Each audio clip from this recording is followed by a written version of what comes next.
النهارده هنعمل كيك نص شوكولاته ونص فانيليا. معانا احنا هنا كوبايه لبن، كوبايه الا ربع سكر، اكتر من النص شويه زيت، فانيليا معلقه، 4 بيضات، معلقه خل، واحد كيك شيف، معلقتين كاكاو، كوبايتين ونص دقيق، ورشيت عليهم شويه ملح. هنحط ال4 بيضات. هنبتدي بالسوائل الاول، وعليهم معلقه فانيليا، وعليها كوبايه السكر، وهنضربهم مع بعض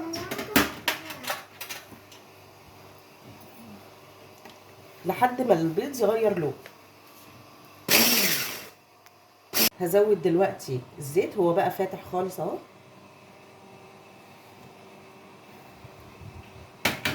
واحط معلقه الخل، واحط كوبايه اللبن.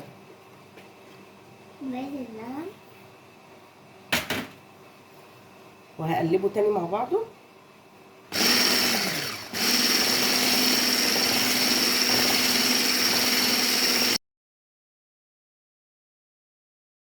هزود دلوقتي على الدقيق والملح اللي انا حطاه، هحط كيس كيك شيف،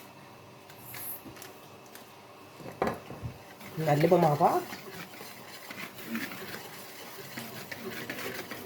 وبعدين هحط الخليط بقى عليه.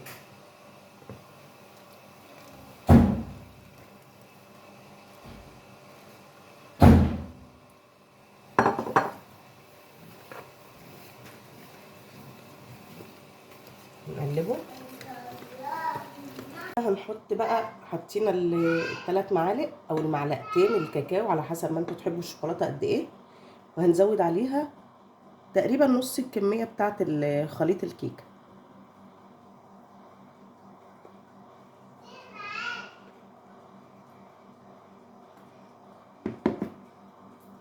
ونقلب. هنلاحظ ان هي ممكن تحتاج سوائل، فهيبقى معانا بالتدريج كده، ممكن من معلقه لمعلقتين.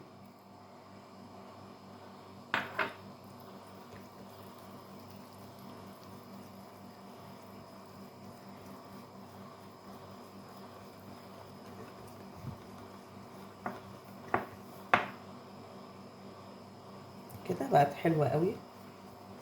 ممكن نزود كمان معلقه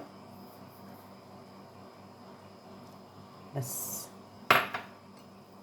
عشان ما تبقاش سايله، خدوا بالكم. بس خلاص كده.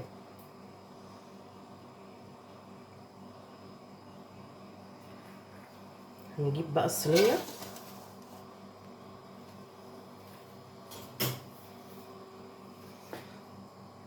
هنبتدي نحط شويه من الخليط الابيض. انا حاطه كوبايه عليها، اي شكل انتوا عايزينه.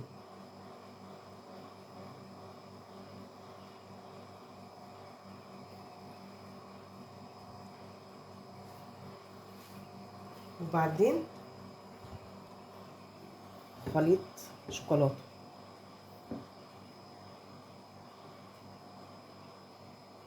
هي هتنزل تشكل مع نفسها.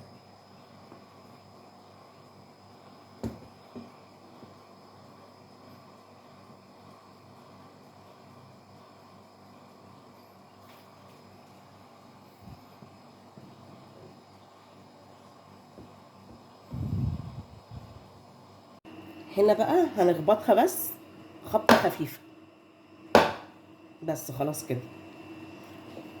انا كنت مسخنه الفرن من 10 دقايق كده. هنحطه من 30 دقيقه ل 45. الكيكه طلعت اهي يا حبايبي، بصوا شكلها عامل ازاي. واو، بصوا عامله ازاي، تحفه. بصوا شكلها من جوه.